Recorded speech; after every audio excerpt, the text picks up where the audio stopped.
Subscribe to our YouTube channel and press the bell icon to get the latest updates. Before I begin, I want to send a special message to everyone who's been affected by Hurricane Laura. Our hearts are with you. The President will continue to support you every step of the way. And just like Americans always do, the nation will come together to help you rebuild your homes, businesses, and communities stronger and more resilient than ever before.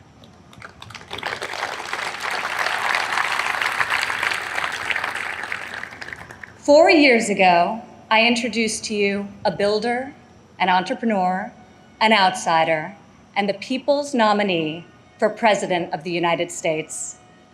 Tonight, I stand before you as the proud daughter of the people's president.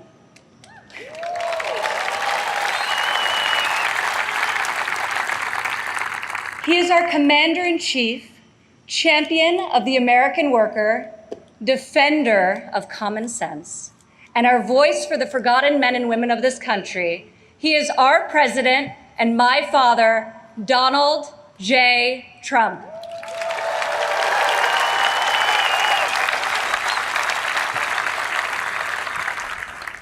This evening, I want to tell you about the leader I know and the moments I wish every American could see. I want to tell you the story of a president who is fighting for you from dawn to midnight, when the cameras have left, the microphones are off, and the decisions really count. When Jared and I moved with our 3 young children to Washington, we didn't exactly know what we were in for, but our kids loved it from the start. My son, Joseph, promptly built Grandpa a Lego replica of the White House. The president still displays it on the mantle in the Oval Office right over there so that he can show world leaders, just so they know he has the greatest grandchildren on earth. I agree.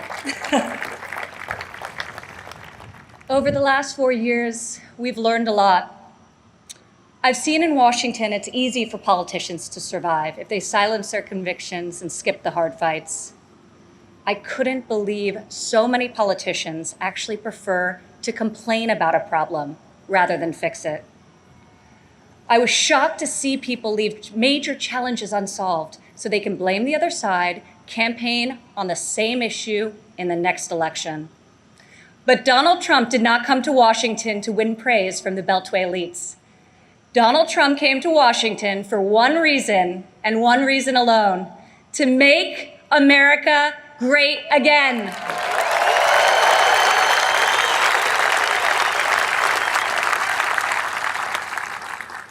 My father has strong convictions. He knows what he believes, and he says what he thinks. Whether you agree with him or not, you always know where he stands. I recognize that my dad's communication style is not to everyone's taste, and I know that his tweets can feel a bit unfiltered. But the results speak for themselves.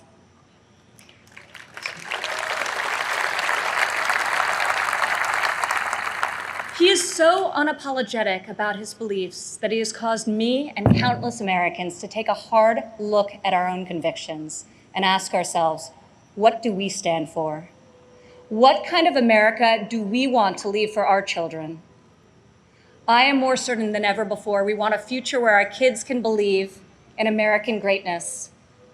We want a society where every child can live in a safe community and go to a great school of their choice. We want a culture where differences of opinion and debate are encouraged, not canceled, where law enforcement is respected, where our country's rich diversity is celebrated, and where people of all backgrounds, races, genders, and creeds have the chance to achieve their God-given potential. This is the future my father is working to build each and every day.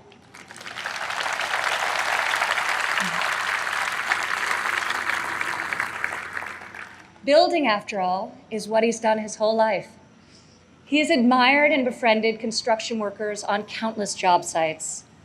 But it has been a new and profound experience for him and for me to see these stoic machinists and steelworkers come to him with a tear in their eye and thank him for being the only person willing to go to the mat for them, for their jobs, for their families, and for their futures.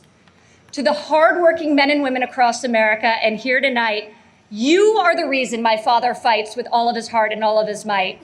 You are the reason he ran for president in the first place, and you are the reason he is going to keep fighting for 4 more years.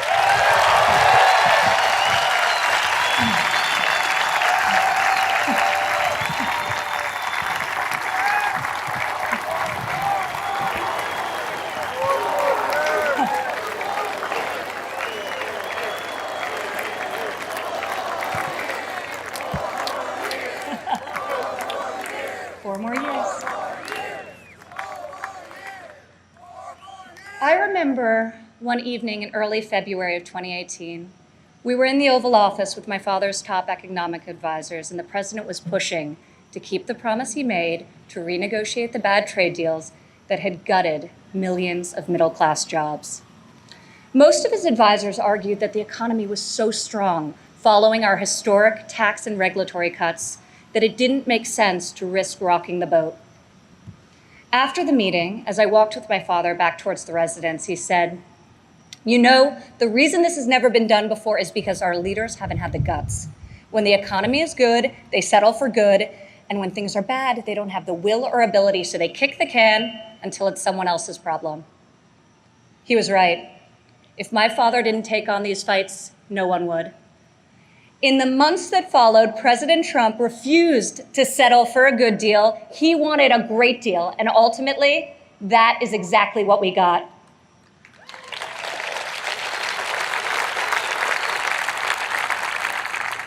I remember each time he was updated on the progress of the new trade deal with Mexico and Canada, he would say, "Don't let down those dairy farmers I met in Wisconsin. I don't want them to like this deal. I want them to love it."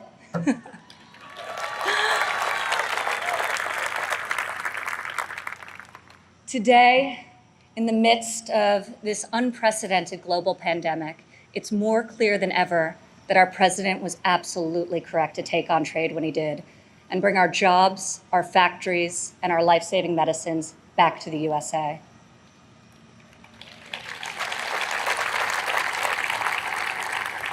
As our nation endures this grave trial, I pray for the families who are mourning the loss of a loved one, for those who are battling COVID-19, and for the first responders and the healthcare heroes who remain on the front line of this fight. The grief, sorrow, and anxiety during this time is felt by all. I've been with my father, and I've seen the pain in his eyes when he receives updates on the lives that have been stolen by this plague. I have witnessed him make some of the most difficult decisions of his life. I sat with him in the Oval Office as he stopped travel to Europe. I watched him take the strongest, most inclusive economy in a lifetime, the lowest unemployment in a half century, and the highest wage increase for working families in decades, and close it down to save American lives. It is why our president rapidly mobilized the full force of government and the private sector to produce ventilators within weeks, to build the most robust testing system in the world, and to develop safe and effective treatments, and very, very soon a vaccine. My father isn't deterred by defeatist thinkers. The word impossible, well, it only motivates him. Donald Trump rejects the cynical notion that this country's greatest achievements are behind us. He believes that nothing is beyond our reach and that the best is yet to come.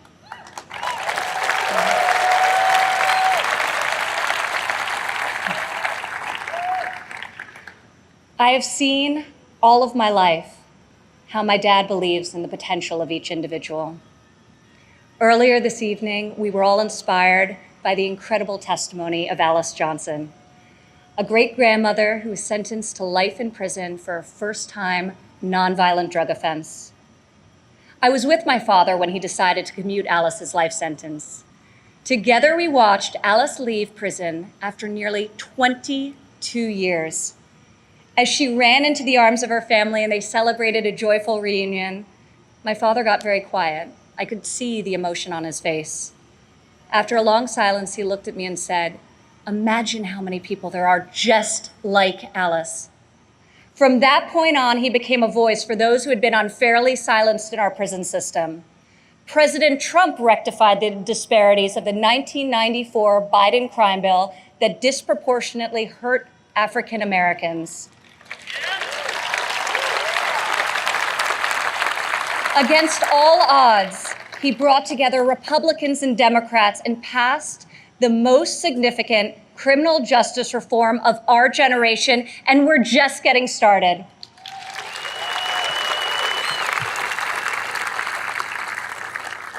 My father did not campaign on this issue.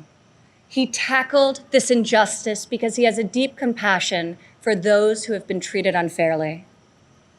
More than rhetoric and political prose, the ability to build consensus and achieve bipartisan success will help heal our country's racial inequities and bring us forward together. President Trump is advancing the American values of work and family. 4 years ago in Cleveland, I said President Trump would deliver for working women. Last year, over 70% of all new jobs were secured by women.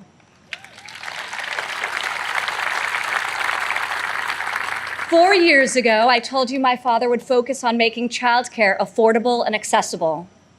In President Trump's first term, we secured the largest ever increase for childcare funding, giving more than 800,000 low-income families great childcare at a cost they can afford. As part of Republican tax cuts, in 2019 alone, our child tax credit put over $2,000 into the pockets of 40 million American families. Democrat politicians recently introduced a plan to increase the child tax credit. Yet when I was fighting less than 3 years ago at the president's direction to get Congress to double the child tax credit, not a single Democrat voted to pass the law. We got it done anyway.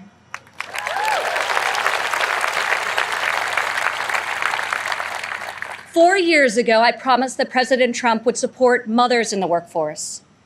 In his first year in office, he signed into law the first ever national paid leave tax credit.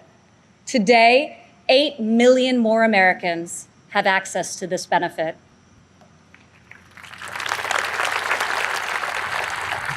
Four years ago, I said that Americans needed an economy that permits people to rise again. During President Trump's first 3 years in office, 72% of all new jobs went to Americans who had been outside of the workforce. 4 years ago, I told you I would fight alongside my father, and 4 years later, here I am.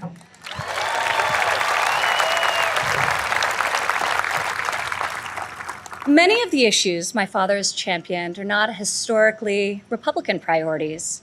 Yet where Washington chooses sides, our president chooses common sense. Where politicians choose party, our president chooses people.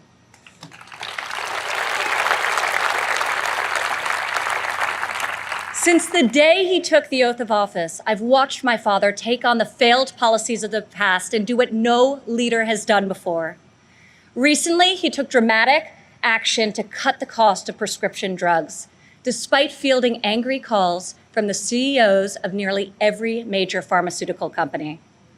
Now, when we see attack ads paid for by Big Pharma, my dad smiles and says to me, "You know, we're doing something really right if they're hitting us so hard."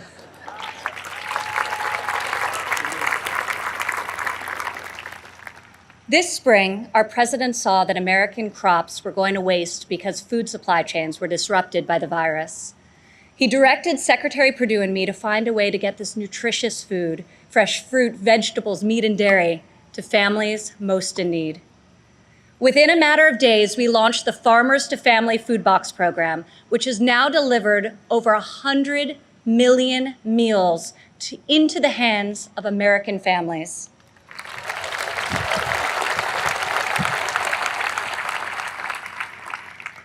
To protect the most vulnerable among us, I've worked alongside the president as he signed into law 9 pieces of legislation to combat the evil of human trafficking.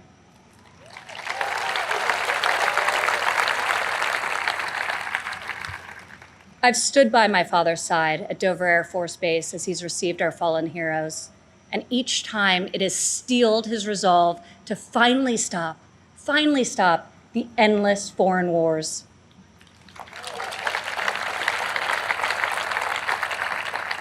To change the paradigm in the Middle East, he took a fresh approach. I heard foreign leaders beg him not to move the American embassy to Jerusalem, yet he delivered on a promise also made and unfulfilled by past presidents because my father knew that it was the right thing to do. Defying all expectations, just weeks ago, he rewrote history again by making a peace agreement in the Middle East, the biggest breakthrough in a quarter century.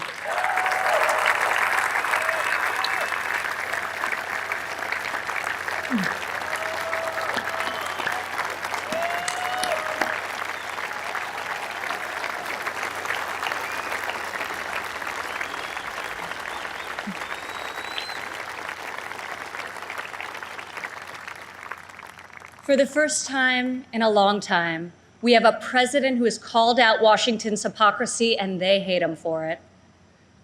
Dad, people attack you for being unconventional, but I love you for being real, and I respect you for being effective. Our president refuses to surrender his beliefs to score point with the political elite. To my father, you are the elite. You are the only people he cares about scoring points with. If these problems were easy to solve, previous presidents would have done so. But you don't achieve different results by doing things the same way. Washington has not changed Donald Trump. Donald Trump has changed Washington.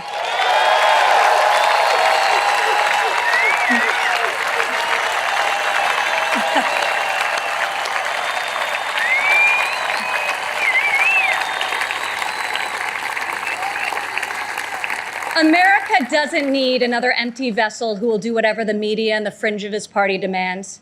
Now more than ever, America needs 4 more years of a warrior in the White House.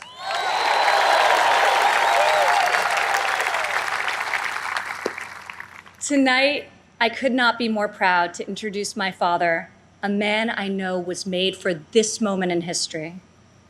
My fellow Americans, our First Lady, and the 45th President of the United States, Donald J. Trump.